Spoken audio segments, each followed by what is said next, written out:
Welcome back, everybody. In this episode, BJ and I sit down with the legendary Marc Effron. We were able to spend a little bit over an hour with Marc. We were truly appreciative of his time. He has such a great story and actually lives what you see him put out on either his social media or on his website, which is rare. Not only does he give his time, his resources, but he truly cares about giving back and building up the next generation of young men and helping those in need and creating a strong bond with him and his family, and is a strong, true man of faith. But a little bit about Marc. Marc Effron has built his legacy on transforming lives by prioritizing self-care, unlocking potential, and creating opportunities for growth. As the co-founder of Legacy Healing Center, Marc has combined his business acumen with his personal journey of recovery to develop educational assets, growth, resources, and training programs that inspire transformation. With over 20 years in financial services spanning annuity and mutual fund sales, training, and consulting, Marc has established himself as a seasoned professional and a dynamic leader. Marc's passion for impact extends far beyond Legacy Healing Center. He has founded and nurtured multiple ventures that align with his mission of empowerment and growth. The Marc Effron Foundation channels his love for soccer into a platform that helps young athletes develop the skills and discipline needed to succeed both on and off the field. Through Effron Productions, he brings meaningful stories to life, producing films that captivate, inspire, and leave a lasting impression. I can speak to that. Absolutely true. M3 Capital serves as his investment arm, supporting businesses with bold visions and fostering strategic partnerships that drive real growth. He is a renowned motivational speaker, mentor, philanthropist. Marc remains deeply committed to making a difference in his local community and beyond. Through his diverse ventures, he continues to shape industries, elevate lives, and leave a lasting legacy. I hope you all enjoy.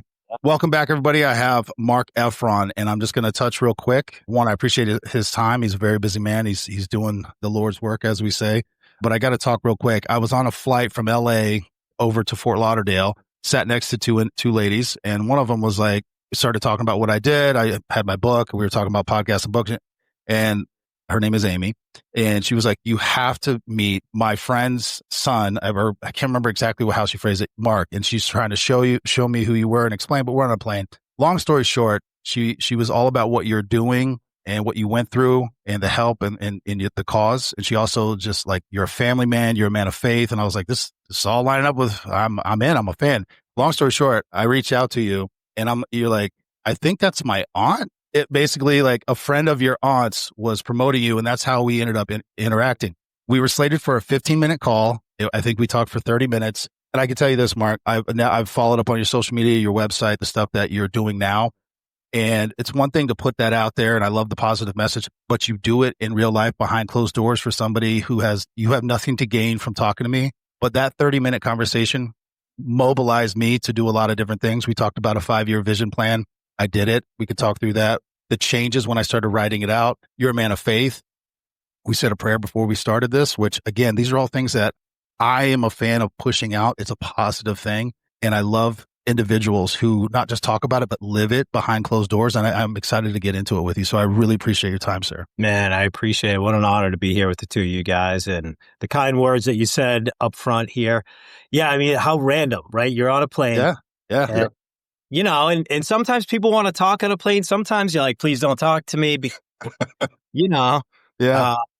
But you were open to engaging in conversation with somebody, and little did you know that God was moving behind. And that is a beautiful place that I've landed at 48, turning 49 in just a couple months. It's like, I know with absolute certainty, conviction in my heart that God is real, that God loves me, that God created me for his purpose. And all that I need to do is lean in and connect in certain moments, and something that's intended for me, for his use, is going to come out. And I feel like that's how we got here today. I couldn't agree more. Yep. Yeah. And we talked about it a little bit briefly with the meeting that we had where I'm 41, about to be 42, and I've spent so long just beating myself down to the ground. I'm like, why is this so hard? Everything is so hard. I'm working, I'm grinding, I'm putting all this time. It just felt so hard. But it's like, once you kind of step back and you start moving in the path that God has for you, it's like all of a sudden you're like, oh, all these doors just start opening. Doesn't mean you don't have to work towards it. I still had to do it way outside my comfort zone. Here I am meeting with someone who's, I don't know, who's, trying to gauge what's going on. And it turned into a beautiful moment. So to your point, 100% accurate. And shout out to Amy. She made it happen. Yeah. But also thank you, sir, because you're living it. And again, I was in the Secret Service for a long time dealing with politicians and all this stuff. And you see people one way on camera and you see them behind closed doors. You're like, oh my God, this is ridiculous. I hated it. So I love seeing that. It's just a personal. Well, this is what's great. I'm going to digress. Here, so I get a random, connection with you. And in 2025, you can find out just about anything on anyone. Yeah, you can look in the right places, or because you're Secret Service trained, my guy. Yeah. So I'm thinking, Amy. I'm like, who's Amy? I'm like, no, this guy's fair. I mean, he's full of fair disclosure. He's telling me what his profession was or is, or maybe still. Yeah. What's this all about? Yeah, maybe Amy's a software program, but it's not. Yeah, she's a real person. She's a coder. She's a coder. No, it's exciting, man. I'm honored, and so I think it's fair to say anything is game right now, and talk about just about anything that you want to talk about. Perfect. Where do you want to begin? We always start off with just a little bit about yourself, because I'm interested in your upbringing, kind of your story, what went through it, what kind of led you to where you are now. I know you've pushed this out a lot, so I'm not asking you to kind of rehash all of it, but I do find several aspects of your story incredible, and the fact that you were able to overcome them, commendable, sir. So, and you talk about how it's still a constant journey, but you are dedicated to your family, your faith, family. Both of them share number one, but then you've still been able to create successful, positive businesses, but outreaches, and actually help people. So I want to touch on all that, but I really want to start from the beginning. Grew up around Boston, Mass, which is hilarious, crazy to me because I don't hear the accent. Maybe it comes out, but I don't hear it. But I found that out when I'm with my boys from the Bean. Yeah, so I'm 48. December is my birthday, and it's interesting. I was driving in this morning talking to my assistant Nicole, and she said, "You're gonna be 49 soon." She's like, "Next year is the big 50," and I got emotional. With it. I said, honestly, Nicole, I think I'm gonna tear up a little bit. She said, "What are you talking about?" I'm like, "I don't know. I got to call one of my buddies, Jim, and he's another Boston guy. He's from Dorchester, and I got 4 men in my life, and he's one of the 4 core guys outside my pastor, my performance coach, and my sponsor through a fellowship that saved my life, and we'll talk about that." Yeah. But I got emotional because I was like, man, 50, and then I was like, I'm a young 50. Active, I'm healthy, I'm married, I'm faithful, and I'll talk about that here in a second as well. But it was a moment this morning where I was just like, man, like, I don't want to digress. Go ahead. But I think it ties into your question of like, let's go back to the beginning real quick. So the other night I was putting my kids, I have 2 boys. My wife blessed me with the most amazing children. God blessed me with the most amazing wife. I've been with Maciel for 18 years. We met August 27, 2007. I wasn't sober yet at that time. I'd already been in and out of treatment. It had failed me, and we'll talk about that as well today. Yes. But Maciel blessed me with these 2 boys, and Maven is going to be 14 and Max is 11.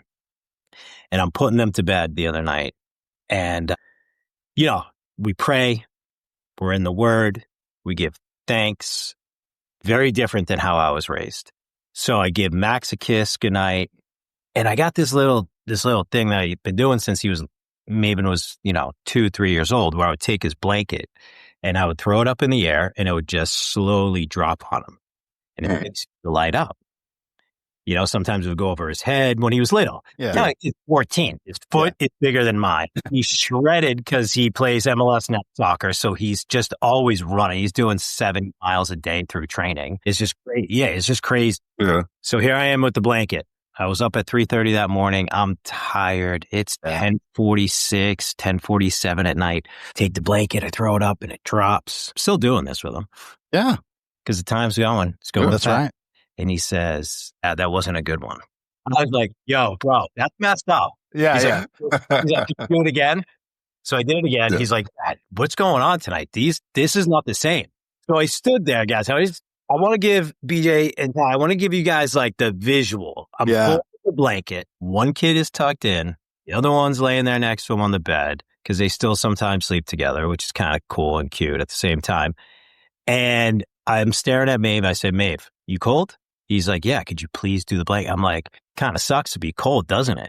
Like if you just accepted it the first time, right? Yeah. And this is why I'm sharing this story. He looks at me and he said, what would little Mark say to big Mark about how he's treating his son right now? And I'm like, what in the world? Now, it was something so simple and something so small. Yeah. He was breaking my stones back, right? Because having fun breaking the stones, like messing it up on purpose. Yeah. But that one thought, I don't know that as men, we reflect like at that level often enough or share it from a place of vulnerability. And I said to him, I said, what would little me say to big me? I said, bro, you're killing it. Yeah. Like you're killing it. You don't drink alcohol. You don't do drugs. You don't go to seedy places. You're an honorable and committed husband. You're a devoted and motivated father. And you're giving your kids a better life than your dad gave you. Good job, Big Mark. Like it was a thought. And I went downstairs and I sat on the couch with my wife and we were talking about our day because we sit down once the kids are asleep. And we get into it. We talk about her part of the day, my day, what we could have done better, how we communicated. A lot of times, you know, as you stated in the beginning, like I'm very busy, but I'm very intentional in every moment of every minute of every day, unless I'm sleeping. And even that, my schedule is very intentional, you know? Yeah. Well, anyways, when I think about the little me, right? And we all got that version of ourselves as men and women. I grew up outside of Boston in Swampscott, Mass. And I love that town. That I got some good friends from Swampscott that made it out. They have done well. I got other friends that stayed back home. But that town was very special to me then it is now. My dad and my mom raised me there for the first couple of years together, and then they separated. And there was second marriages for both. And there was a lot of bebop in between homes. So as a young kid, I didn't really have a solid foundation at home. Nothing like Maven and Max have today. There was no faith. You know, I was raised Jewish, but like on high holidays. And I was kind of a delinquent, to be honest. I was an athlete. I was a really good athlete. BG and I can understand that. We were speaking to us, bro. You know, I mean, BJ, would you play, BJ? I played football and I played baseball in high school growing up. Yeah, I mean, with that neck and shoulders, bro, that makes sense. Oh, buddy. Strongest man I've ever met. Math. You know, in New England, it's seasonal. So I played football, you know, I played basketball and I played baseball. And I was a really good baseball player, and I was a really solid basketball player. And I always, in basketball, I played up 3 years. I was an incredible shooting guard. I played for a bunch of years, and then we started moving around. And I was in a home with my mom, Gail. Love her to pieces. She's still with us. So is my dad, Steve. They're obviously not together, but they did the best that they could. I can summarize my childhood like this. They did the best that they could with the information that they had and how their parents raised them. I kind of got the shit end of the stick. I did. I did. And I don't even blame them for it at this point. I did for a lot of years. But the version of me that came out of those homes, you know, I would skip school. You know, I'm talking like 4th, 5th grade. I'm thinking about Max, my youngest, who just went into 6th grade, getting on his bike, riding down to the park, hanging out, stealing from the local 5 and dime store that they don't have anymore, but that's what we had back home. You know, and then going underneath the train tracks and waiting till school got out because my mom was a bookkeeper at Salem State College and my dad was on the road traveling in the financial industry. Completely separate new family. And I'm thinking like, that's what I used to do. I used to literally get on my bike, ride to school, kids would go in and I would dip. Crazy to think about. So I go through this time frame in elementary school and then junior high and my mom got remarried, moved me to New Hampshire. And that's where like drinking really started to get homemade Kahlua. I wanted to fit in and, you know, homemade Kahlua. It's wild. Yeah, I know. Okay. Yeah, buddy. I'll never forget that. And so here I am, like I go from Massachusetts to New Hampshire and I find myself in a town called Grafton, New Hampshire. Mm-hmm. And it's in the woods. There's like no street lights on the streets. It's dark. There's deer. There's bears. And I'm on 9 acres in the woods on a hill, but I'm like a Swampscott kid. Like I'm a Boston guy. Like, what am I doing up in New Hampshire? That's when I ran away for the first time. I was a freshman in high school. Mm-hmm. I had just been put through a wall by my stepfather at the time, physically. I put a knife to his neck because he put his hands on my mom. And when he tossed me, I'm 9th grade, man. Like I grabbed my book bag. I'm out. My underwear in, and I was out. Like clean clothes, and I was out. And I wound up living in a trailer with this girl, Velvet, and her sister, Stacy. Lovely name. And I think her dad may have been an alkie. Maybe. Black Velvet. I think so. Now looking back. Yeah, maybe. But it is like, the reason why I'm bringing this up is like, and we prayed before this talk. This is not about me. And I know that if I'm going vertical before I go horizontal in any moment, what's meant to come out is going to come out. Yeah. But this memory burned in my brain of, I'm living in Velvet let me move in because I had no other place to go. Yeah. The was kind of cool about it. They had a couple of German Shepherds, and I'm looking around. I'm like, how did I end up in a double wide trailer in the woods in New Hampshire with my girlfriend and her mom and her sister and German Shepherd? It was just bizarre to me. And, I kind of bebopped around. I ended up in foster care because obviously my mom got involved, and then the court system. And I went to places and the first foster care home, and they were all about Jesus and the Lord. And I didn't know about that yet. I didn't have that relationship with God, and it was a turnoff, and I ran away from there. And the cops would show up at school, and people were looking at me, and I always felt uncomfortable in my skin. And man, listen, like my mom and my dad are great people. They were great people, but what they provided to me was not a solid foundation in a home. So long story short, that lasted, man. I bounced around for a couple more years through foster, and then I wound up calling up my dad, and I said, man, it was the end of my sophomore year, and I said, I need to live with you. I was still playing baseball, still playing basketball. Thank God for my coaches. Thank God for my teammates. Thank God for disciplines. And, athletes, we compete, and I hate losing more than I like winning. Yes. You guys get it. It's always been in me. Yeah. And it still is today in business and in life, and in home's slightly different because if I win, that means my wife loses. And it's a different dynamic. Yeah. Yeah. Totally different dynamic. Yeah. But if it wasn't for those coaches, I don't know where I would have been. So, at this point, I had already experimented with drugs, alcohol. End of my sophomore year, I called my dad and I said, hey, man, I need you. Like, I need to come to Florida. I moved down to Parkland, Florida with my dad. He was already, like I said, remarried with my 2 sisters, Sasha and Jenna. And they already had their nice little bundled home. And my dad's second wife had different value system than my mom and faith. And so it was interesting because that represented a family to me. Yeah.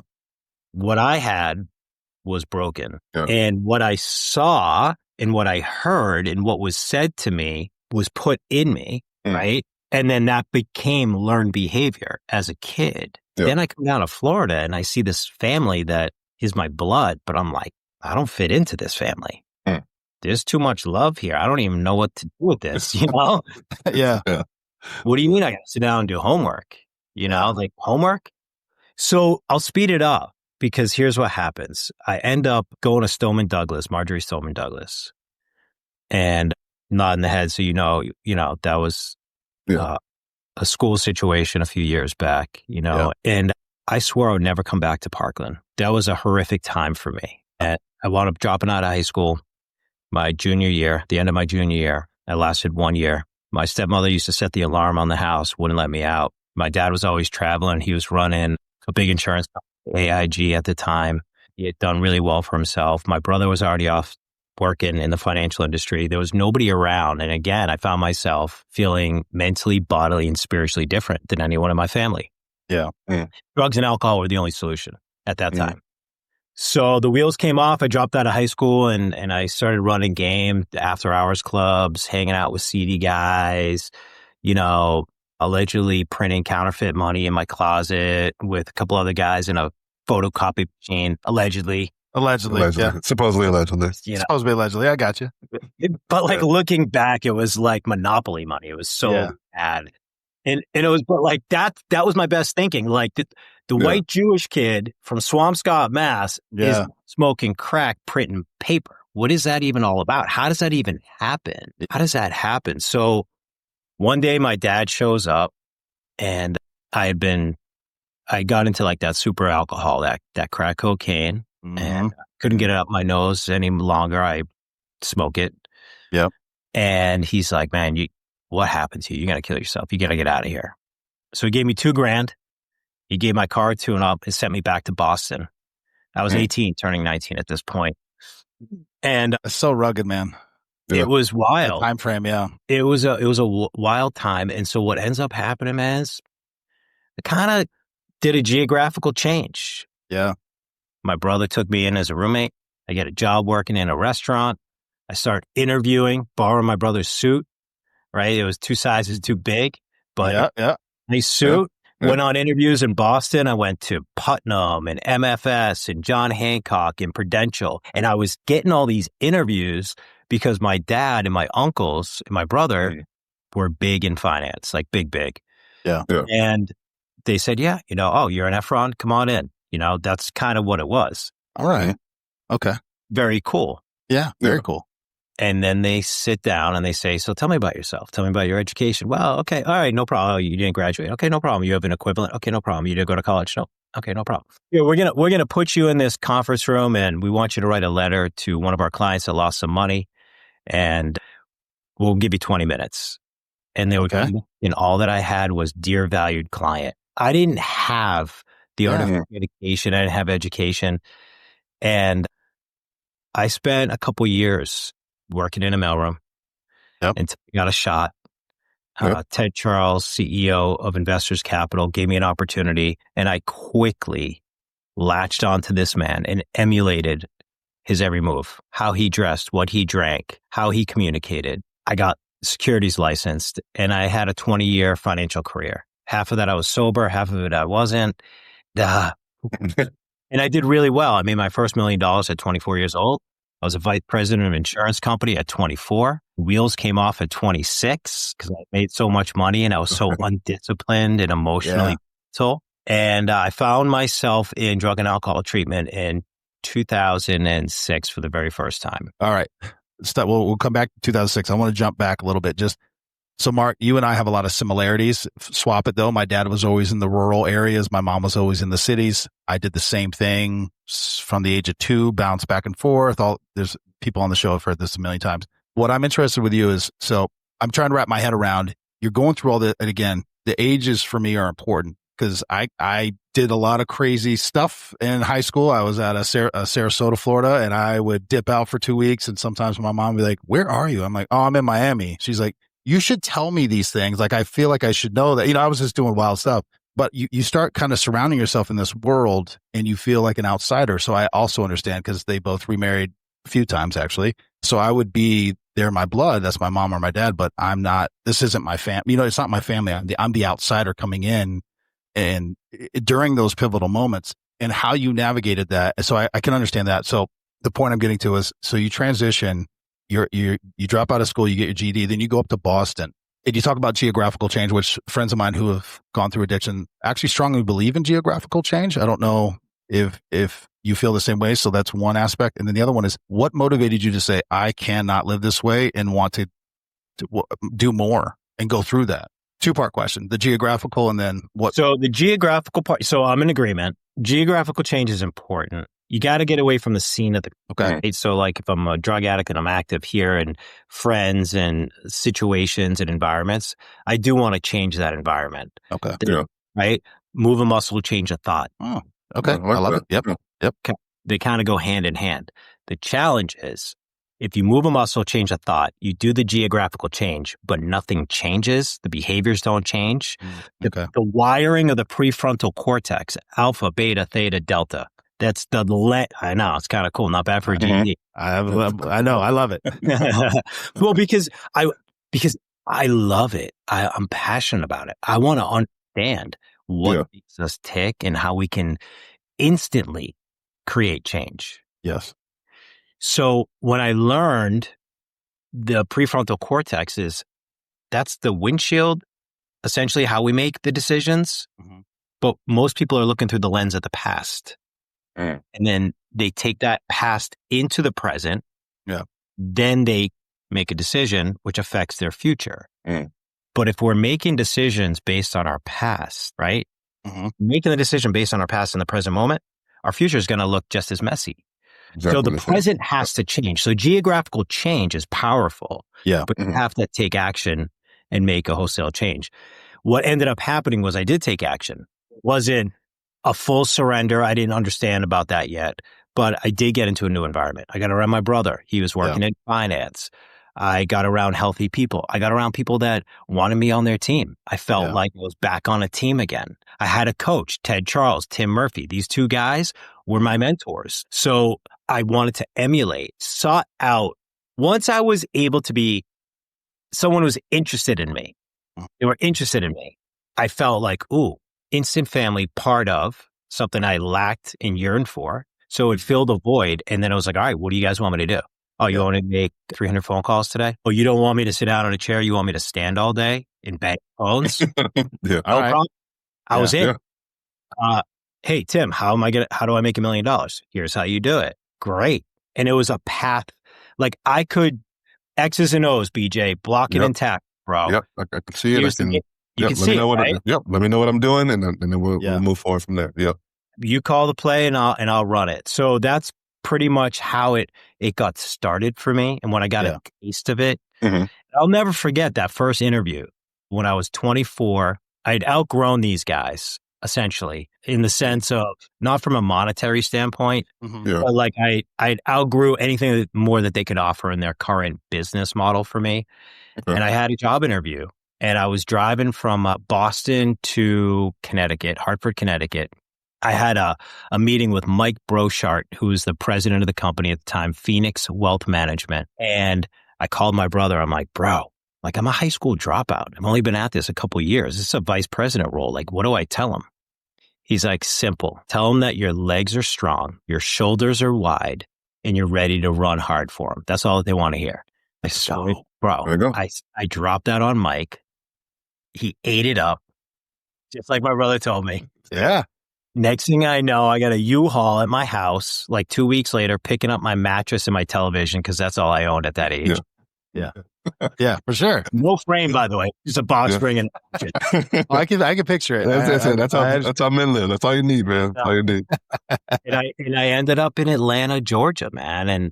And that's where I met my now business partner, ironically enough. Dude. So again, just to tie in a little bit, I went into finance. That was my whole world. I was going to be, millionaire under 30, all this stuff. I financial securities and services and all that. And I did it. And I was making more money than I had ever made in my life. And I was, in my mind, important. And then the financial crisis happened and I didn't feel important anymore. And then I realized I played football most of my life. I was like, I missed the team. So that's kind of what led me into law enforcement. And thank God I did, because it turned into my profession. But I was blessed because BJ and I were in the same training class and we've been friends ever since. So I was able to your point, I have very few men that I reach out to and speak to. Yeah. And BJ has been a steadfast one. Even when he was giving more than I felt like I was stealing almost, because I wasn't giving anything back. And so to hear you talk about these things and how that team and that mentorship, it's so important. And it sounds like luckily you had good ones, right? Because it could have gone horribly wrong, right? God knew then. Yeah. Men that I needed and required in my life to set me on a path. He also knew that my free will was going to run me into the ground the way that it did. Yeah. But he knew that if he planted the seed, which he did. Hang on one second. I just want to grab this book because you just reminded me of something. This Maxwell book. Yep. I'm multitasking in the head. Do it. I'm sure you do it all the time, brother. You got stuff going on. God knew that Ted and Tim were there in the beginning. That was part of my foundation. And that 20 plus years later, I'd still be talking about these men. Yeah. And how they played a role in my life. They were the perfect example. Tim helped me get my first credit card. Not my dad, not my brother, not a friend. It was Tim Murphy. You know what I mean? So when I think about these men and the roles that they played in a young man's life, quite honestly, like I get it now. As a business owner of multiple companies, I'll take a guy with work ethic and a sports background over a Harvard grad. Any day. Unless it's like legal counsel or medical. Yeah, I understand. Yeah. Team members. And we don't have employees here. We have team, like a team. Mm-hmm. So yeah, man, like being around that philosophy of you are your environment or show me your 5 friends. Yeah. But what ends up happening is as grown men, we get older and, life shows up. Mm-hmm. And then maybe we don't want to talk about certain things in our life. And I'm just the opposite now. Like I feel like through vulnerability, we get to release shame, guilt, remorse, misunderstanding, improve our communication, but first communicating with ourselves. Yeah. And that awareness is something that I'm passionate about talking about because there's a lot of mental health that's going on these days, and parents our age are locked in. I know I'm jumping, but parents are locked in, brother, on their cell phones and social media and what they think they should be aiming for. And what ends up happening is the young kids, they're getting missed because mom and dad are double clicking or scrolling or too busy trying to create content. So being back to intentionality. Yeah. Tim and Ted were very intentional in the beginning for me, and they created a nice little pocket for me to grow in. And that turned into an awesome career. But that guy, Mike, who gave me that big boy job. Yeah. Yeah. It only took a year and a half and he fired my ass. Like I made so much. I like the honesty. He showed up. I made so much money that year. It was wild. Like where rates were at, and we had a product that was yielding big yields. And I would just walk in. I'd say, hey, BJ, you got money sitting on the sideline for your clients? Yes, I do. Like, what are you gonna do with it? Oh, there's nothing out there. Listen, we got this product. It'll pay your client, 4.5%. And back then in 2001, it was a big number. It's going to pay you X. And you're like, wait a minute, I'm going to get paid how much? And guys would just drop tickets. They would just drop tickets. And I didn't know what to do with all this money. It was coming in. So it made sense. I went to Gucci and to the cocaine dealer. Those were my two. I mean, it's kind of in the industry. It was. And Mike showed up. I had been up for 3 days. And Mike showed up to travel with me. Here's the irony. I just want to close this topic because this is interesting. This was another moment of God putting, first it was Tim and Ted, then it was Mike. I like to connect dots. Mike shows up, takes one look at me. I'd been up for 3 days, hadn't shaved, looked awful. My eyes were probably like a cartoon. He's like, you're done. Like right there on the spot? You're just right there on the spot. Turns, starts walking the other way. And then, what do? You don't put your head down. You say, I'm done. You're done. You're done. Don't you know who I am? Do you know who my father is? Yeah. I was that kid. Woo. And he's like, actually, I do know your dad. I know Steve really well. And I'm like, damn it. Okay. Very well. You never told me that on the interview. You didn't tell me you knew my dad.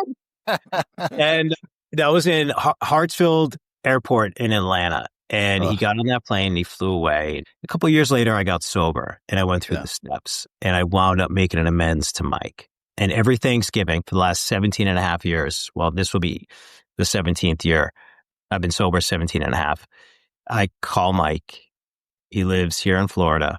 The first time I called to make the amends, thank him, I was maybe 4 or 5 years sober at that time. He's like, Mark, I knew the whole time. I said, you knew what? And he said, I knew you had a problem. I was giving you the opportunity, the space to work through it. He's like, I've been sober I just said his first and last name. Anyways, it's all good. Okay. He'd be okay with it. He's out. But Mikey doesn't drink alcohol. Yeah. And I didn't know at that time that he was sober.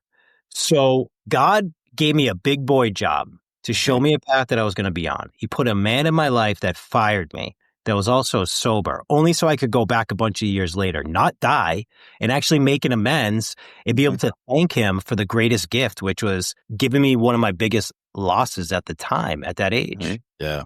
You know? That's hard. Yeah. And I'll tell you what, I love Thanksgiving for that reason. Him and another guy in my life, Greg Roventini, who, he was another mentor of mine. So I like to collect mentors and grow and create fellowship, That's part of geographical change, man. That's all tied together. Yeah, no, I agree. BJ, I'm sorry. I'm dominating. Go, brother, go. No. You spoke about something, Mark. I wanted to kind of circle back to something about reflection and taking stock. And this is something that me and Ty talk about a lot, especially offline. I mean, we have our own other podcast where we've actually been going through some things, a little mini series about like rules of being a man, right? And obviously, these are things that we've accumulated over our almost 40 years of life that, kind of things we wish we would have known as younger men. We could go back and talk to our younger selves. But one thing I've learned through going to therapy is that one thing I don't do is I don't lie to myself, right? It's like, and that is always like kind of for me like the first step of taking responsibility, accountability. It's like I don't lie to myself about anything I've done, anything I've seen, how I feel about something. But you talked about reflecting. It's like, when was the first time you can remember actually doing that for the first time, like taking stock in your life for the first time? In a healthy way? Healthy way, yes. Yeah, in a healthy way, yeah. Healthy way. Yeah. The good way. Yeah. I went through the steps. When I went through 12 steps, that was the first time. Another man sat me down and said, "Hey, you want a better way of life?" And I said, "Yeah." He was happy, smiling, married. Yeah. It's something I wanted. Didn't think it was attainable. I didn't have a visual of it growing up. So I was like, this is going to be really hard and nearly impossible for a guy like me to find a woman to accept me. And this guy, Harry, sat me down and took me through the 12 steps. And it was in the 4th step where I started to, take that personal inventory, searching and fearless moral inventory, and looked at my behaviors and other people and how I interacted with them and what I needed to take responsibility for. And it was an aha moment in my life. I was like, oh, yeah, okay. Because up until that point, I never took responsibility. Yeah. My parents never taught me to take the only accountability or responsibility I ever had was to my teammates. Yeah, fair enough. Show up and do my job. That was it. There was no consequences at home. There was none of that. So, yeah, that was the first time that I can remember. And that was scary. And I'll be honest, I said searching in fearless moral inventory as it's outlined, right? Being honest with self. Back then, I wasn't completely honest. I was honest 99.9%. I didn't share or write down 2 things because I was afraid to be judged for it. And I didn't want to verbally share that with another man. But I'll tell you what, I ended up sharing it and it wasn't a big deal. It was like, you steal a candy bar or some bullshit. It was like, but there was like, or like I cheated on a girlfriend. I was like, what's this guy going to think of me? But then I learned like, most drug addicts and alcoholics are liars, cheaters, manipulators. And, that's my people. That's my group. Yeah. And have like a spiritual awakening as a result of the steps. And that's essentially what happened, man. Now it's just different. Now I'm constantly taking inventory so I can clean it up as quickly as possible. So I'm not walking heavy. I don't want to walk heavy. I don't want to carry that, Like I told Mike Brochart, my legs are strong and my shoulders are wide. They still are. Yeah. In my mind, it's like I got a job to do and I got to constantly be looking at my actions. And it's kind of like what we tell kids. It's like for every thought or action, there's a reaction, both positive and negative. What's your choice? Yeah. So what does it look like for you? How do you take inventory today? Well, I go to therapy at least once a week. So, but the big part of it is getting past the judgment part, like you said, right? It's like, what is someone else going to think of it? And I've kind of turned that around through suggesting my therapist, like, what do I think of it? Right? Because we spend a lot of time worried about the opinions of others and not necessarily worried about what do I actually think about this. So it's a learned behavior, as most things are, right? It's a learned skill, learned behavior. But I've found, especially in I'd probably say the last year and a half of doing that, it does, as you as you so eloquently put, it does make me feel I don't walk as heavy when I'm constantly doing it. I'm not worried about it. It's like, hey, I've dealt with this. And I've also learned that sometimes guilt is a self-imposed emotion as well, right? It's like, so the anticipation of things or the thought of things are actually worse than the reality of it. Once you get to the reality, we can actually do something about it now. Once we get down to the reality of the situation, now we can do something. We can take action. We can make something, a change where we need to make it, or tweak something or do something about that. But it is a learned skill. And I'm actually, it's funny that you said that. To spark that up, it's sparked in my brain. Yeah. Listen, it's a great topic. Check this out. You ready? The story that I tell myself is the most important one, because that's the one that I'm going to believe. Yes. Yeah. But sometimes the story may not be a lie, but it may not be accurate. Oh, that's good. That's good. If you really think about it. So if the story I tell myself is the most important one, I got to be really mindful of what I'm telling myself. And therapy is great. There's no doubt about it. I know that for me, it worked. I got to a place, BJ, where I knew that I wanted to fly at a higher altitude. No better or worse than any other human being, right? I kept on hearing this word internally, altitude, altitude, altitude. So I called my pastor and I said, hey, TJ, it's like 3 months and I keep hearing this word through prayer. And he's like, you need to call this guy. So I called this guy, Chris. And Chris is a performance coach. And I apologize if I'm jumping forward on you. No, please do. I had this full-blown interview with Chris, and little did I know he was actually interviewing me to see if he was willing to take me on. But like I'm talking to this guy, and he's telling me that, he coaches this NFL guy and this guy, and he's not dropping the full name, just the first name, but it's clear. And then he tells me he's coaching the governor of Oklahoma, and I'm thinking like, well, hold on a second. There's little old me in Parkland, Florida, who's a husband and a dad and a small business owner. Yeah. And then he's got all these other guys. This guy doesn't want me. This man changed my life. He brought me to a higher altitude. And most people are flying. They're either walking on the ground, they want to fly, or they are flying at that 30,000 foot view. I felt like I needed to be at Concorde level. I needed to be above. You know what I'm saying? Yeah. No, I understand. Felt called where the air is thinner. It's harder to breathe. There's fewer people there, but there's peace. There's joy. It's light. Yeah. In order to be there, you got to have people that can get you there. And what Chris has taught me is this is wild on this topic, is because you said, you talked about being honest with yourself. Yeah. Then I'm like, hey, following that up like the story that we tell ourselves. So how do we really know? And we all love the Lord. So check this out. Yes. If the devil is a liar and he's the father of all lies, who's the mother? Who do you guys think the mother is? Ourselves? I've never been. Oh, okay. I'm guessing. I never even heard that post. Bro, that's that Secret Service shit right there. We'll take it. Thank you. Wow, man. I was like, I've never heard that. I've never thought about that. But yeah. Never heard it. Yeah. Yeah. So we buy the lie, because if God owns our heart, he created it for his purpose. God is in us. The only thing that the enemy can attack is our mind. So if he plants that seed and we buy the lie, we're the only ones that can give birth to the lie, like a mom. Yeah. No, it's so good. I've never heard it posed that way. But it makes complete sense. Yeah, for sure. So, I tell my kids all the time, like, you talk worse about yourself than anyone else ever could. And I see it. I mean, my son's getting better, but my daughter is still kind of in it. So anyway, I don't want to go on a bunny trail.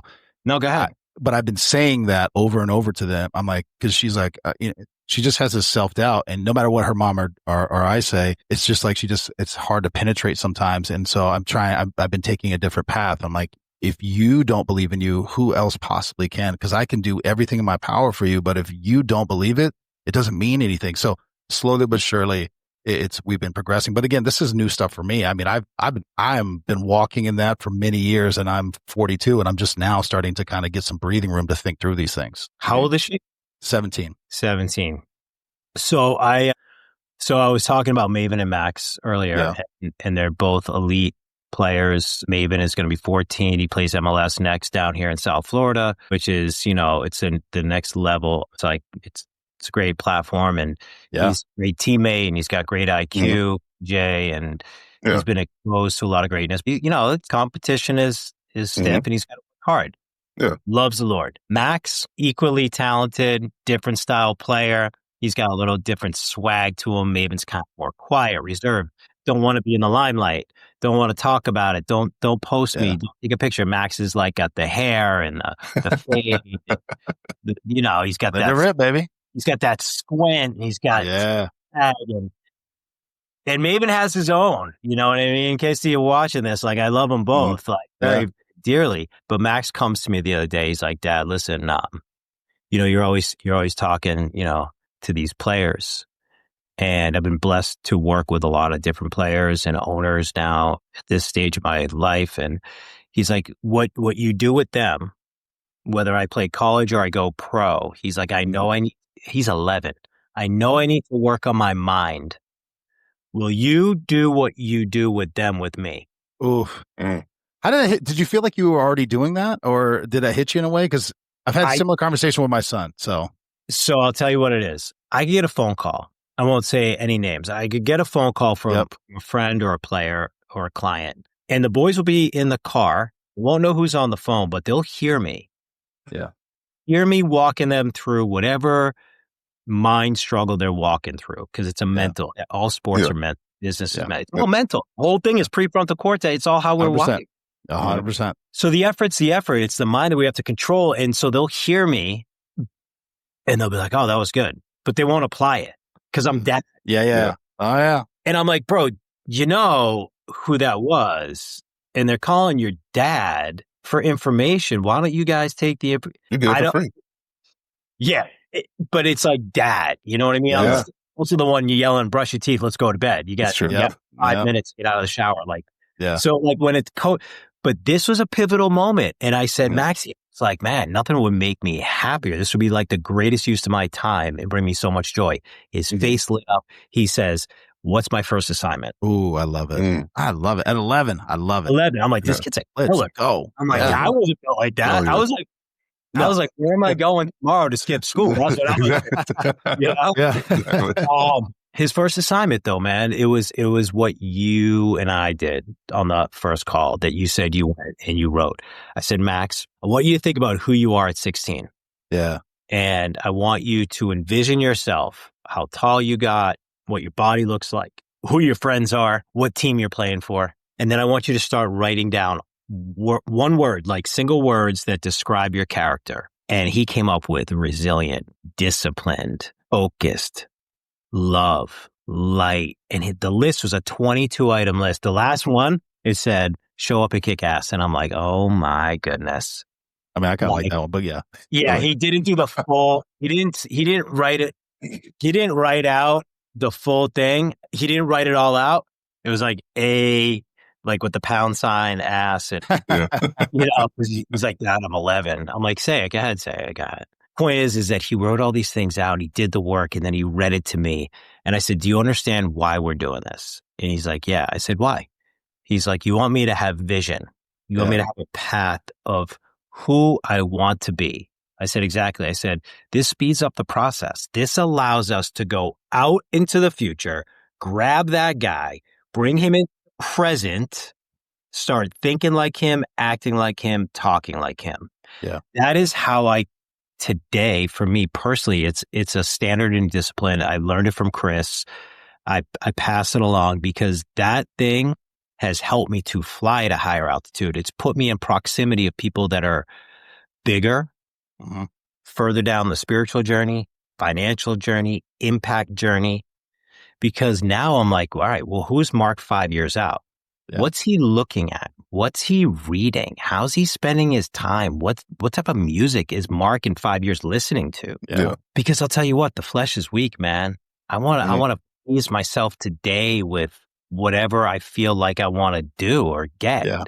And that's the version of the man that I want to become. So, it is kind of like what you do in private that you practice, then you go out in the real world and apply it. So I love vision work. And so from a dad perspective, back to your point, it's like, maybe the story that she's telling herself, maybe you can step in and say, hey, I did this work. I wrote, and share with her what you wrote, and be like, hey, listen, I was thinking about where I want to be in 5 years. And I'll tell you what, this is what I wrote, and this is how I've applied it, and this is how it's changed the story that I'm telling myself. And it makes it relatable, because I'll tell you what, like as parents, when we show, this is just my experience, and I'm not a doctor on it, but from experience, sometimes that's better. Because like I said, I didn't graduate high school and college, but I do employ doctors, my nurses, lawyers. Yeah. They now work with and for me. No, sure. We don't need the doctorate. We just need the real life experience, and sharing with my kids. Hey, listen, don't just do as I say, but do as I do. And let me show you what I've done. I've done the work, and this is the shit that I've gotten. And we teach them how to make the changes themselves. I think that's what God really wants for us, is to arm our children with new standards, new disciplines for themselves. Yeah. Because, we could be gone today. Yeah. No, for sure. For sure. And I want to be respectful of your time, sir, but let me just recap a couple of things, because I want to get into, touch on it as much as we can. But one, what you're doing, your businesses, but two, how you manage that time and be intentional with your family, your wife, your sons, all different aspects, but also yourself. You take fitness very serious. I see some of the videos, cringing sometimes with the ice bath, and you're up at, 4 or 5 in the morning. I'm like, oh my God. I'm doing it. Yeah, absolutely. But just touching on a few things, because I mentioned it. So when we had our conversation, 5-year plan, and you were like, pray on it, then do it, be intentional with it. So I did that. And I realized the first draft I did was very me centered, self-involved. And I was like, oh my God, this is not my intention at all. But that's what I wrote. And so then I paused for a minute. I took a break. I came back. And the one that I came up with after, what fits more what I actually was hoping to achieve. But it was interesting to see my first dump out was just me, all about me. And I was like, that's not what I'm trying to do or create or build. But it did help me, and it helped me shift my mind into what we're doing. And since then, this is what's occurred. We apparel line, we connected with Blue Cancer Connect, a charity that I truly believe in. So it's become more giving and reaching out. A lot of that is I do feel that way, and I've always felt that way. But now I want to do like tangible things that I can say, not just like, hey, I do this podcast, I want to share stories, but like I want to physically give back and talk about and produce something else, to the point that another buddy of mine who's like, dude, you get more excited for promoting other people's stuff. You got to do that for yourself too. And I was like, well, I'm working on it, but I am very excited about this. So this is what we're doing. But I appreciate it, and I applied it. Great idea and parental advice. I'm doing that I'm going to probably call her right after we get done, because that's 100%. A great idea. Yeah. Again, based on experience. I mean, here, complete this sentence. You ready? BJ, I'll go with you. I know I'm on the spot on your podcast, but I'm bold. Do it. Yeah. Let it rip. All right. Ready? Complete the sentence. Leaders lead by example. All right. Go ahead, Ty. Leaders lead from the front is what I say. Yeah. Both. Which I guess is both, but yeah. And I'll say leaders lead all the time. Oh, no matter what. I like that too. I like all three of them. I think the three of us are rock stars with it. So leaders lead all the time, and leaders lead no matter what. They lead no matter what. So when you did the work and you were writing it down yourself, leadership begins with self. So it totally makes sense. That's where you landed, and that's, that's where you got started. Like, whoa, this is what I need to do. Yeah. Yeah. Let me get honest. Oh, this is all about me. Yes. Yeah. It's supposed to be, actually. So it actually was the right way to go about it, from my experience, in my opinion. I'll take it. Take it. I'll take it. Because if I can't lead me, I can't lead my wife, and I can't lead kids, let alone anyone else. Right. Yep. And sometimes we forget that. Not that we intentionally neglect it. Maybe it comes out in a selfish way. Nah, man, the first person I'm trying to lead is me. I need to get my mind. I said it earlier. If God has my heart, the enemy can attack the mind. Leadership has to begin with pouring knowledge of the word in first. Mm-hmm. For me, fitness is a big thing. When I'm taking care of my body, that energy, if God resides in me, then my body is truly a temple. Mm. I need to protect it and maintain it. I got to be mindful of what I'm putting it in, my brain, my body. So yeah, man, intentionality with time. Yeah. Let me just touch on fitness real quick, because it's always been a part of my life, ebbs and flows like it does for everybody, but I'll use my son as the example. He decided he wanted to be a Marine at 16. And I was like, son, I've seen you carry a gallon of milk, bro. I don't know if that's the way, but he was locked in. Right. And so I was like, if you're going to do this, you need to make a lot of changes physically.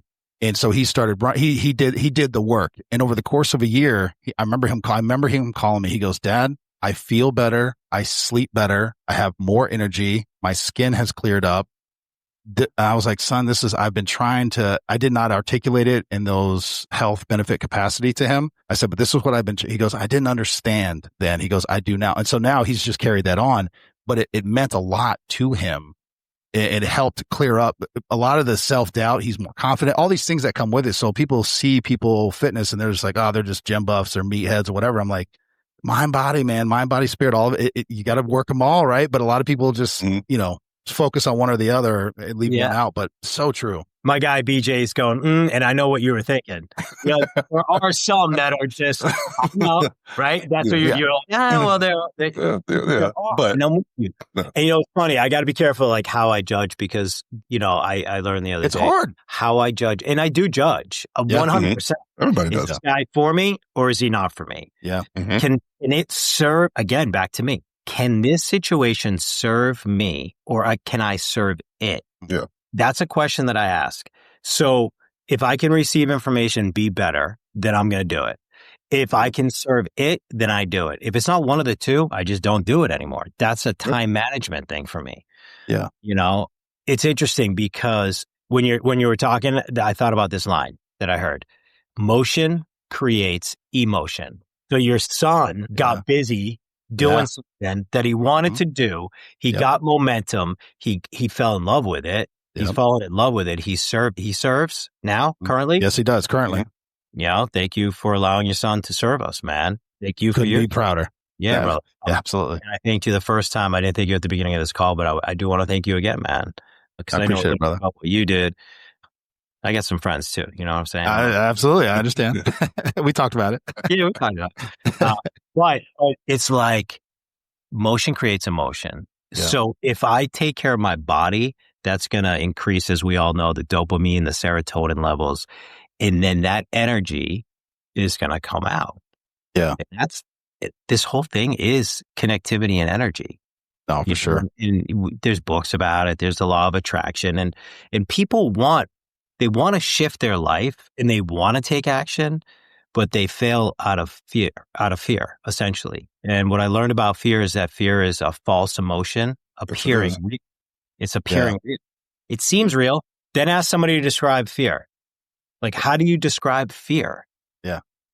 You really can't. You can't. It's mental and physical. Like lock you in, freeze you up, all kinds of things. Yeah. Yeah, that's what it does. But like, how do you define it's nearly impossible. You could describe its attributes or characteristics or what happens when you're in fear, but not attaching to it. So emotion creates emotion. The busier I am, the better I feel, but I got to be busy with the right activities. So what I learned is to take my day and I break it into threes. The first part of my day is for me. The second is for production. The third is for family. And so if there's 7 days in a week, right? Most people are living that way. I've done is I've been able to take it and break it into 3 days in one. So morning, daytime, nighttime. Multiply that out over 7 days. I've got 21 days in a week. And it's allowed me to have max efficiency in my time frame. So I'll give you a quick overview of it. I roll out of bed at approximately 4 a.m. most days. Mm-hmm. Some days I sleep in, and that would be like 5:30. I understand. It's rare. I don't sleep, and I'm okay with that. Yeah. But I do take a nap, and I'll explain that. So 4 a.m., roll out of bed, pray, meditate, gratitude list. I get into the word. I put on some worship. I stretch. That's the first thing I do, like clockwork, because I've been laying down for a little bit, get some mobility, get my body going. Then I get into the gym. I have a gym at the house. I get on the treadmill. I'll do a circuit. I'll go straight outside to my sauna. I'll sit in that bad boy for about 20 minutes. And then I get into my Cold Life cold tub. Shout out, Sam. Shout out. Honestly, the best product on the street. Best product. Gary Brecka, Mark Wahlberg, big shout outs. That product and that brand is a game changer. It's the vertical tub, and I love it. I got two You're of all them. the way in it. I'm in. I'm up to my neck, and I'm locked in. But being able to be intentional and have a process to follow, having a standard and a discipline to start my morning, that's me time. That's me leading me so I can feel better, so I can connect to God, and then I can get out and do his work. Now, I wake my wife up, get her going. We pray. We're in the Word together. It's the most important thing outside of my sobriety. We've been through so much volatility in our marriage over 18 years we've been together, and we've experienced it all of it. And having God at the center, being focused on that covenant that I took with my wife, not my children, my wife, I took the covenant. I mean that you say that. Yes, Yeah. Correct. And I constantly also, and I love my wife dearly, I have to remind her as well, hey, the covenant is you and me. It's not with them. Yep. It's you and me. So we lock in and we get through that time frame, and then we get the kids going. She makes breakfast. I get dressed. I pray with the kids. I give them a kiss, tell them, hey, give me 3 things that you're focused on today, and I get out the door. And that's the first part of my day, day 1. Day 2 begins the moment I get into that car. Yep. Now Start taking calls. Yeah. we call that production time. Banging the phones, touch and base with either mentors, mentees, people that I owe a phone call to or a text. I get into the office and we grind. And if it's a friend or a relationship that reaches out to me during the day, I don't respond till 4 o'clock. If it's a family member, emergency, wife, kids, I will respond. I have good friends that really got upset with me because I wasn't texting them back quick enough. And I had to explain to them after 4 p.m. Looking at BJ. Go ahead. BJ, I have got a good friend of mine, Richard. Love him. We call him Spike. Loves to text. You know, he's like 15 years my senior. He's been sober a long time. He's a soldier. Love him. Saved my life. But at 11 o'clock, when I'm getting a text or a phone call from him, it's a personal call. I'm not doing it. Yeah. It doesn't serve me, and it doesn't serve the situation. That's my work time. That's my time to serve the families of the loved ones being sent to legacy, maybe one of my other companies that I'm involved in and have ownership in, or to serve my business partner and our CEO and our partners. That is time for me to produce. So day 1 begins in the morning. Day 2, it's straight production. I won't do it, and I don't feel bad about it. It's maximized my output and my efficiencies to be a business leader and an owner. Moment I walk out the door in the afternoon, family time. That's soccer practice. That's supporting my wife. That is driving 45 minutes home, taking a quick nap, I lock in, recharge for the 3rd day because it's a long day. And then we get out to practice, and we don't typically get home till 9:30, 10 o'clock at night. So if I want any personal time during the week with my wife, I got to get it super late, and we get it. And once a week, she'll come out, she'll have lunch with me. It's nice. We go for a walk around the lake behind the office, and we'll spend some quality time. But everything that we do is very intentional. And I'll tell you what, man, it sounds to some people maybe a little rigid. So, oh, you got to be a little free flowing. Yeah. I love it. It's because you've outlined that time. Yeah. Well, yeah, and it's intentional time, and I get to lock in, or I get to do things like this with you, and who knows, maybe there's things in here that we're talking about that will get cut up that people can actually hear and relate to, or they were struggling with time management. They're struggling talking to the 17-year-old daughter, and then they hear you say, you know what, I'm actually going to go do this now. Yeah. You know, or a business owner who thinks he's got it all figured out. Because I'll tell you what, the only place I hear no is at home. Yeah, I was going to say that's they're ruthless sometimes, but I hear you. You know, so especially with what we do, because we're typically in a place of authority. So to hear that at home, 2 things. Again, I appreciate your time. I don't want to good, brother. We're drag good. it out. One, I got to point something out. I find it funny. We all have this is the way BJ and I have one. And hey. Yeah. All right. BJ, we can't see yours. We get real close with it. I have to just ask one question because I am interested. We talked a little bit before. Because you have soccer, and I don't want to speak too much for your foundation, but what was it about that soccer, the sport, or the culture that spoke to you enough that you're like, this is what I'm going to do, to the point that actually your sons do it? Of all the things that you've been through, you kind of honed in on this. What was it about? Maybe that's too much. I don't know.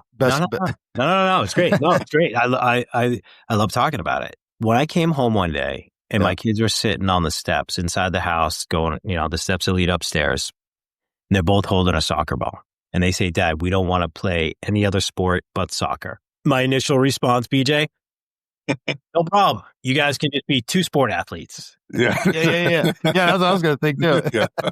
They were like, no, just soccer. I said, yeah, you could play soccer and then you could like run track. Yeah. Two sport athlete.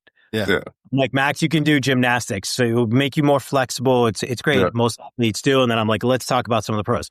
They're like, no, just soccer. So what ended up happening is our home became a soccer. And so it's because of the kids, because of Maven and Max. They are the ones who have led this charge. Now, God had a different plan though. He's like, hey, I'm going to bless you with two boys and you're going to take care of his children. I'm going to watch over them. They're only mine for a short period of time. They're his. Yeah. You're speaking to me directly, but I'm loving it. Yes. So anything that they want to do, I'm going to support them. It may not be in that moment. Yeah. It may not be in that moment. And isn't that, I want to correlate that to grown men and how we look at our relationship with our Heavenly Father. Because Maven and Max will ask me for something. Hey, Dad, can I get this new soccer ball? Yeah. Do you have money for it? No. Okay. Well, then you can earn it. Sometimes it's, hey, Dad, can I get these sports cards? Absolutely. Just not right now. What do you mean? We're here at the store. Next trip. Sometimes it's an immediate yes. Yeah. But my kids unapologetically ask me for everything. Yep. Okay. Not knowing what the answer is going to be or when they're going to get it. As grown men, why don't we have that same relationship with our Heavenly Father? Why don't we ask our Heavenly Father for anything and everything that's on our heart? He already knows what's there. Plus, He's our Father. No different than we are to our kids. Why wouldn't He want to give us all the things? Yeah. What it is? Yeah, all the things of what we're asking for. There's something really special there, guys, that I personally have uncovered through prayer that allows me to go to Him on and be just raw and honest. And maybe it's kind of, I don't really ask for anything crazy. I just ask for a hedge of protection and a bunch of other stuff, right? But which is a lot. That's enough. Yeah. Good.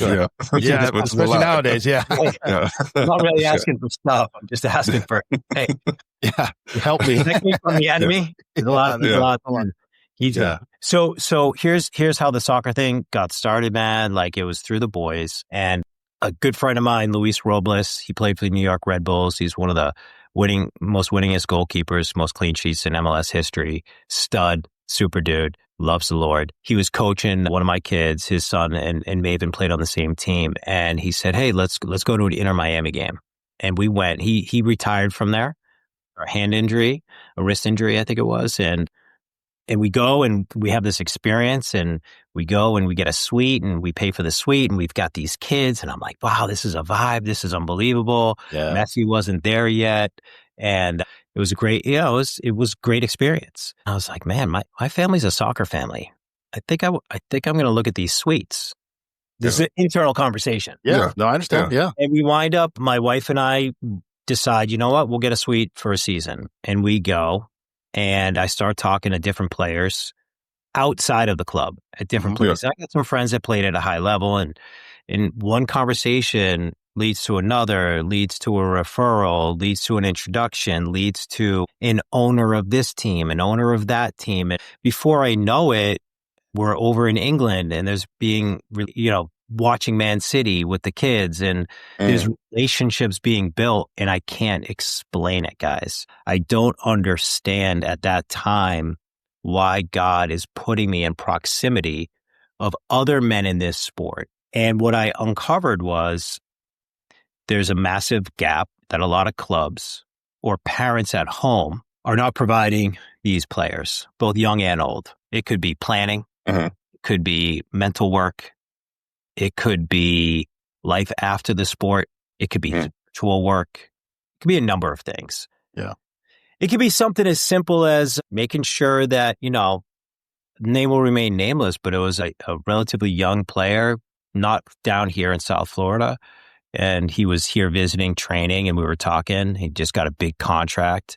I said, hey man, when you get home, make sure your financial advisor does A, B, and C for you. Yeah. He's like, what are you talking about? I was like, oh, buddy. Home, yeah. Call me with him on the phone. And I didn't charge him for that. I didn't want anything for that. He's a married guy with 2 young kids and he was flying with no life insurance. He had no life insurance. Something so simple. So what ended up happening was I prayed on it. And one friendship led to another that led to more introductions. And I developed a coaching program. And I turned that into a workbook, and that's turned into, 32 professional athletes currently on the roster that we talk on a regular basis, and it's taken a life of its own. And when I have the opportunity to be able to have impact in these guys' lives, and, some are clients, some are friends, and be able to help them. I had a call yesterday with a player who is nearing the end of his career. He's got a couple more years left on his contract. He went back, got his MBA, smart kid, and married with a few children. And he was like, hey, Mark, this is where I'm at. This is what we're going to do. How do I go about this? And we started talking about foundation, for him. And you had brought that up. Last year, my wife and I were talking, and I said, listen, we're so involved in this sport. We've had this suite now for 4 years. Messi's here. We got a new stadium being built. They're so good to us, down here in this sport. I was like, I think I got to give back somehow to the youth soccer community. She's like, where? I'm like, everywhere. She's like, how are you going to do that? I said, I have no idea.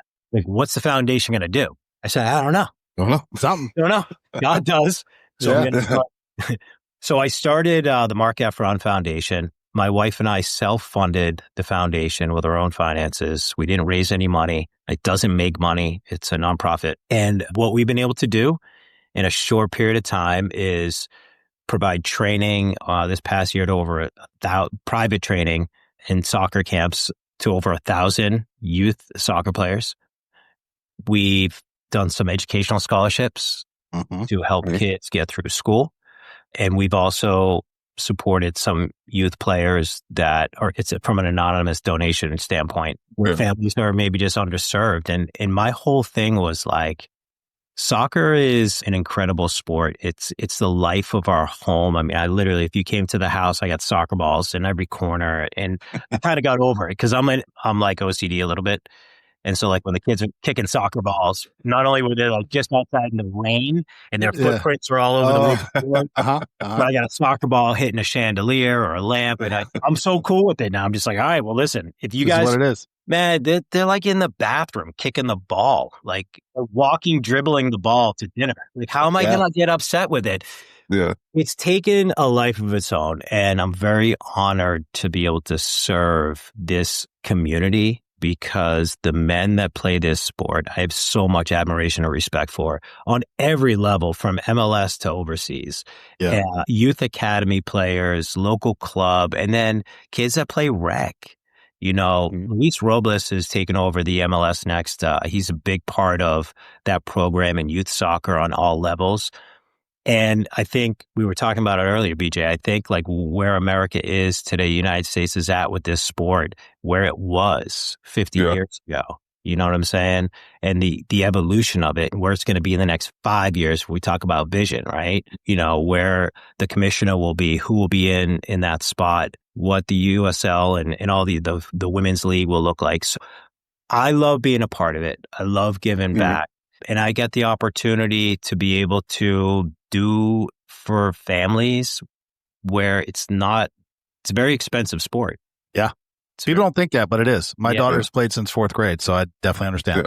Very expensive. I mean, it's expensive for me, and it's bonkers, man. So anytime you get to bring a family or friends to put them in a better position, whether they have the resources or not, it's about creating community. It's about creating impact. It's about creating legacy.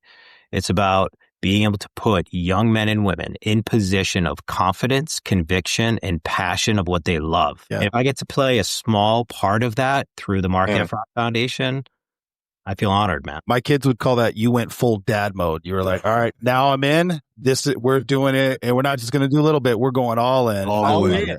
All the in. way. I did. All the way. Yeah, no, I did hats. Nicole, let me see that black hat, Nicole. The black one. A little bit faster, please. All good.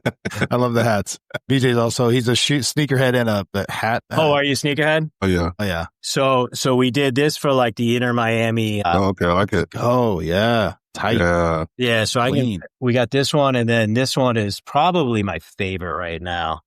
Oh, yeah. I like the whatever you call that lettering. I like that. The raised lettering. So that's good. Super excited about this. I can put a little care package together, but when you're watching pro players rep that brand and it's a foundation, when I'm watching young kids or I'm getting DMs from a 14-year-old player saying, hey, can I have one of your hats, and when's your next camp? And again, it's just playing a small. That's huge, though. It is. It is. And it's got the likes of, we did a nice combo camp with Iman SB2, who's a big YouTube sensation over in England, and he's become a very dear friend. And we've been on his channel. Billy Wingrove, who's also a footballer, he's a big YouTube guy. So we've tapped into different markets and relationships outside of the pro level or the academy level.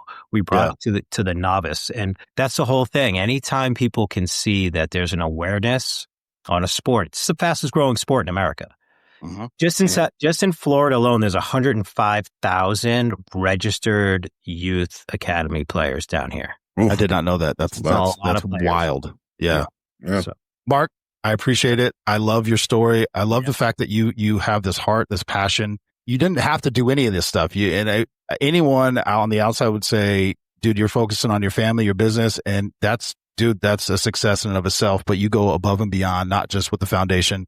I'll do a little intro before I release it, just kind of talking through what you did, but you also have the production side, which again, I will put all these links in, but you're giving back and you're telling a story in a very vulnerable, humble way that I feel has been lacking. There's just honesty in it, but that you actually give a shit and you want to see actual help and growth in individuals either struggling from addiction or just, to your point, giving a young kid maybe who's lacking some resources, the confidence and that boost, even if they don't go pro, but that sticks with you for your whole life. So brother, I appreciate you. I thank you.